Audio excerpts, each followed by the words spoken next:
विठोबाची तुकोबराय म्हटले तो भगवान परमात्म्याला प्राप्त करून घेण्याकरता बाकीचं काही लागत नाही. तो भगवान परमात्मा फक्त एका गोष्टीचा भुकेला आहे. भाव का भूका हूं मैं,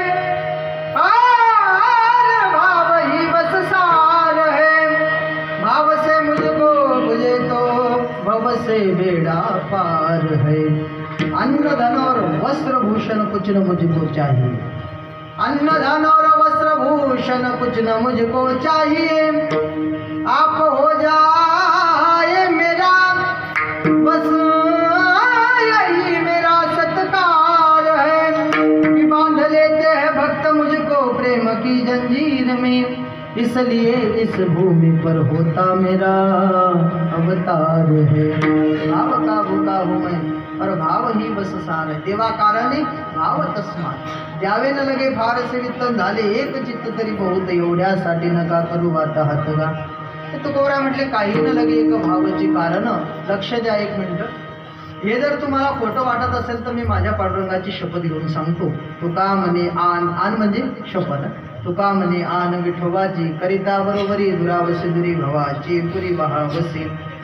या अभंगाचा अर्थ असाच असेल असं अजिबात मी धाडस करणार नाही बोलण्याचं. जे काही थोरा मोठ्यांच्या मुखातून ऐकलेलं आहे, जे काही नाही का मोठ्यांच्या सानिध्यात राहून जे काही त्या ठिकाणी प्राप्त झालं ते पुढे तुमच्या समोर मांडण्याचा प्रयत्न केला. जाता जाता एकच वाक्य या ठिकाणी मी बोलणार आहे. हे नाही तुमच्या लक्षात राहिलं तर काही हरकत नाही, पण ऐका असं म्हटलेलं आहे बघा, हे मानवी जीवन अनमोल किमतीचं नर शरीर तुम्हाला मला प्राप्त झालं. अनमोल किमतीचं हे नर शरीर प्राप्त झालं, हे पुन्हा मिळेलच हे सांगता येत नाही. प्रत्येकाला जावं लागणार. इथं राहण्याकरता कोणी आलं नाही. येथे नाही उरू आले अवतार, ये रते पामर जीव किती. प्रत्येकाला जावं लागणार आहे. पण गेल्यानंतर आपली बातमी ज्याच्या कानावर पडेल ना दादा, आपली बातमी ज्याच्या कानावर पडेल जाण्याची, त्याच्या डोळ्यात आपल्याबद्दल पाणी आलं पाहिजे, असं जीवन आपण जगलं पाहिजे. असं म्हटलेलं आहे, सूरत से तो किरत बड़ी है बिना पंख उड़ जाए, सूरत से तो किरत बड़ी है बिना पंख उड़ जाए, सूरत तो चली जाती है.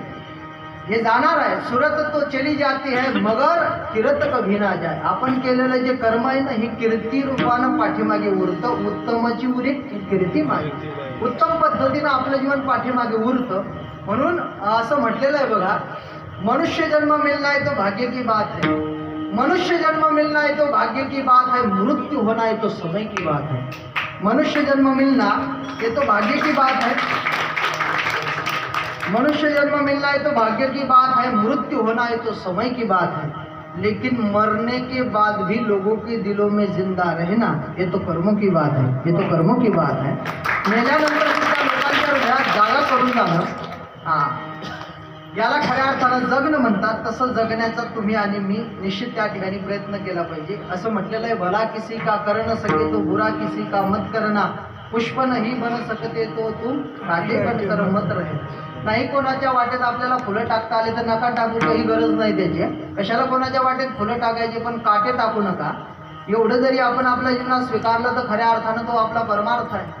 नाही कोणाला बिचाऱ्याला त्याच्या घर बांधण्याकरता 2 रुपये आपल्याला मदत करता आली तर नका करू, पण बिचाऱ्याचं घरकुल येऊ द्या. एवढं जरी आपण केलं तरी फार मोठे उपकार त्या ठिकाणी आपले होतील. खऱ्या अर्थानं सहकार्याची भावना तुम्ही मी त्या ठिकाणी ठेवली पाहिजे. आपलं नाव लोक चांगलं पाठीमागे घेतलं. नाही एखाद्याच्या जखमेला मलम लावता आला तर नका लावू, पण मीठ चोळण्याचा प्रयत्न करू नका. एवढं जरी आपण आपल्या जीवनात स्वीकारलं तर खऱ्या अर्थानं हा आपला परमार्थ आहे. म्हणून चला निश्चित चांगलं जगण्याचा प्रयत्न करा. लोक आपलं नाव पाठीमागे घेतील. ऐका, बोलण्याच्या ओघात जो काही चुकीचा शब्द माझ्या मुखातून निघाला असेल तो माझ्या बुद्धीचा दोष आहे. जे योग्य या ठिकाणी उभारून बोलता आलं असेल ते गुरुवर्यांचं आहे. निश्चित जो चुकतो त्याला माणूस म्हणतात, जो चुकत नाही त्याला आपण देव घरात बसून त्याची पूजा करतो. म्हणून एखादा शब्द घसरलाच असेल, तुम्ही आईवडिलाचं अंतकरण करून माफी द्याल अशी अपेक्षा आपल्याकडून बाळगतो. आमची सगळी मंडळी, रंगनाथ महाराज असतील, रवी महाराज असतील, नारायण महाराज असतील, मृदंगाचार्य नारायण महाराज असतील, टाळकरी मंडळी, दोघं चोपदार, हार्मोनियमवाले बाबा नाही का, तर सगळ्यांची या ठिकाणी निश्चित ऋण व्यक्त करतो. या ठिकाणी थांबतो आणि सूचना झाल्याशिवाय कोणी आपली जागा सोडायची नाही. खरं तर ज्यांच्या माध्यमातून तुमचं गाव मला पाहायला मिळालं, आमचे पहिले अधिकार साहेब, मग नंतर त्यांचे वडील, कारण त्यांचा ना आमचा अगोदर संबंध, नंतर काकांचा संबंध नाही का, दादांचा संबंध. खरं तर म्हणजे अधिकार साहेबांच्या सासरवाडीत आमचं जवळजवळ घरच्यासारखे संबंध आहे. त्यांच्या घरी जवळजवळ मी 15 ते 16 वर्षापासून राहतो. अधिकार साहेबांच्या सासरवाडीला. त्यांचे जे सासरेबा होते ते माझ्यावर वडिलांसारखं प्रेम करायचे. ते आता राहिले नाही. आता त्यांचं वर्षश्राद्ध झालं आता पाठीमागे 2 महिन्यापूर्वी. म्हणून फार आमचं एकदम जिव्हाळ्याचं नातं. म्हणून खऱ्या अर्थानं हा संबंध असा जोडला आणि या माध्यमातून इथपर्यंत, त्यांच्या माध्यमातून मी इथपर्यंत आलो. म्हणून मगाशी मी बोललो, कोण येतो कोणाच्या घराला ज्याचा त्याची नाही का कामधंदा, परंतु देवासाठी झाले ब्रह्मांड सोयरे. हे सोयर पण त्याच्याकरता खऱ्या अर्थानं जोडलं. म्हणून खऱ्या अर्थानं या ठिकाणी त्याही परिवाराला धन्यवाद देतो, निकम परिवाराला. या ठिकाणी थांबतो. चाल झाली असं समजू. सूचना झाल्याशिवाय कोणी आपली चाल दाखवू नका. शांत बोलतील महाराज.